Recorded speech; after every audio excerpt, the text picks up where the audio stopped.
ত্রিপুরা প্রদেশ কিষাণ মোর্চার আহ্বানে আজ ধর্মনগরে অনুষ্ঠিত হল কৃষক স্বার্থ রক্ষায় এক গুরুত্বপূর্ণ ডেপুটেশন কর্মসূচি। উত্তর জেলা কিষাণ কংগ্রেসের প্রতিনিধিরা মুখ্য সচিবের উদ্দেশ্যে প্রস্তুত করা 9 দফা দাবিনামা উত্তর জেলার অতিরিক্ত জেলা শাসকের নিকট জমা দেন।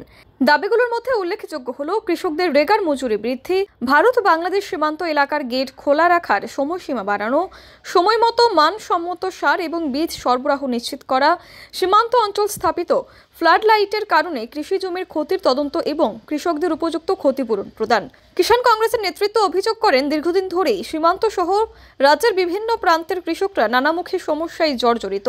তাই সরকার যেন দ্রুত তাদের দাবি বিবেচনা করে নিয়ে কার্যকর পদক্ষেপ নেয়, এমনই আহ্বান জানানো হয়। ত্রিপুরা প্রদেশ কিষাণ কংগ্রেসের উদ্যোগে রাজ্যের মুখ্য সচিবের কাছে আমরা ধর্মনগর জেলা কিষাণ কংগ্রেসের পক্ষ থেকে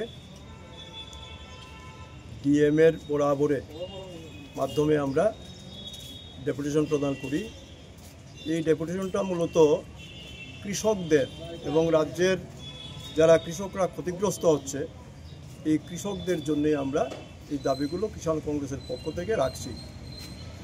মূলত কৃষকরা যে সময়ে সার বীজ পায়, সময় মতো সার বীজ না পাওয়ার কারণে তারা কৃষিকাজ ব্যাহত হয় এবং উৎপাদনও ব্যাহত হয়। পাশাপাশি সীমান্ত অঞ্চলে যে ফ্লাড লাইট লাগানো আছে সেই ফ্লাড লাইট লাগানোর কারণে পাশাপাশি যে কৃষকদের যে ক্ষেতগুলো আছে সেই ক্ষেতগুলো নষ্ট হয়ে যাচ্ছে, অর্থাৎ ফলন হচ্ছে না, যে ফলনটা পাওয়ার কথা সেই ফলন পাচ্ছে না।